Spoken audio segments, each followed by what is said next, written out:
Mr. Speaker, I rise today to speak on a matter of public importance regarding support for small business in Tasmania.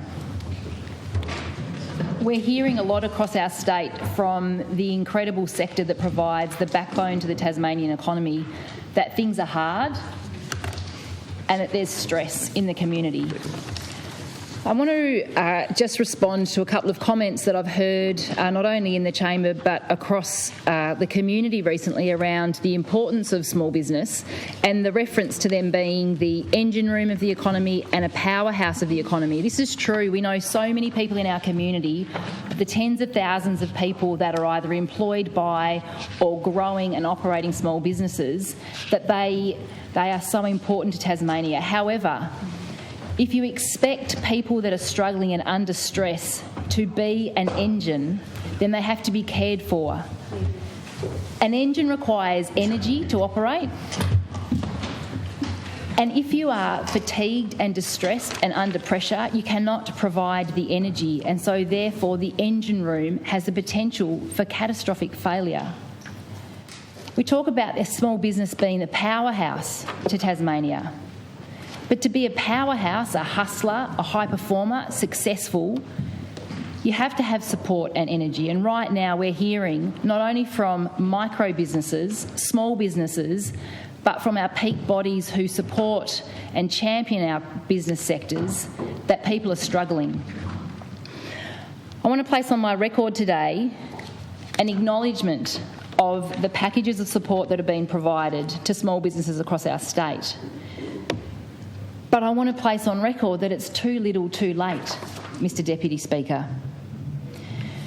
We're hearing from people now, right now, today, of the distress that they're under, their inability to maintain the employees that they need to deliver the services in their various sectors. And we're not just hearing from the same types of people in the same industries. We're hearing from micro, small and large businesses. We're hearing from people in retail, hospitality, tourism. We're hearing from people in lots of different sectors about concerns in the reduction of their income, not just at the 30%, which sets the threshold of the need of support.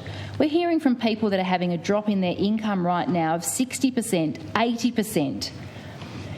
In a peak body meeting I had recently in fisheries, I've heard of a person who employs 15 people who has had no cash sales in 6 weeks. A successful business where their product goes to the mainland markets, particularly in New South Wales and in Sydney, no cash sales for 6 weeks. People in small businesses and micro businesses in Tasmania are often the leaders of their household. They bring home the money that feeds their family, that puts fuel in their cars, that maintains either the rental payments if they're lucky enough to have rental accommodation or their housing payments if they're potentially under stress in their mortgages right now. We hear, as we have from Mr Paul Lewis, who operates an independent taxi service from Perth, servicing the Launceston Airport, of the impacts in his business. It's been suggested that perhaps we're being petty and playing politics with the impacts of people in micro and small businesses, but I want to share with you what Mr Lewis shared with me about his current experiences. His income's dropped by 80%. He's not eligible for a grant at the moment.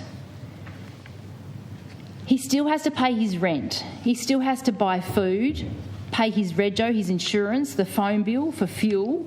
He turns up to the airport for a flight that's due, feeling positive, spending the fuel to get there from Perth to the airport at Evandale, and the flights are cancelled. People are living in a situation at the moment where they haven't seen their family for a long time. His 16-year-old son is in Victoria, hasn't seen him for 8 months. He's looking after his elderly mother and he's caring for others in his family and struggling. This is not about being petty. This is about being real and understanding how hard it is for people in our community right now. I received overnight a flood of emails from people in our community who are doing it tough, and I wanted to read into the meeting today an experience of someone who has had a successful business for 15 years and never struggled. I've been in my business for 15 years as a sole trader. When COVID hit, I've pretty much lost everything. Weddings were cancelled, postponed, and now couples are not confident to book a wedding. I've received no assistance. I've had advice, but the advice has been to close. I don't want to throw away 15 years of building my business and my reputation and then struggle to recommence. We're hearing of people in hospitality that are having to lay off workers that will find it hard to rebuild their businesses into the future. Contractors who aren't being picked up in small business and micro business opportunities for grants are also finding it hard. As we know, recently at the Launceston Airport, aviation staff were stood down and not eligible for financial support. The challenge across all industries is the loss of jobs right now, the exodus of staff right now will have long-term impacts on a number of industries to rebuild.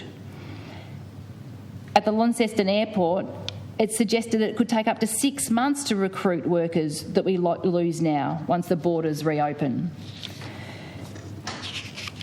Tasmanian small businesses are the backbone of our community. They're the people that provide opportunities for a range of indirect services, indirect incomes to others in their small communities, often in regional Tasmania.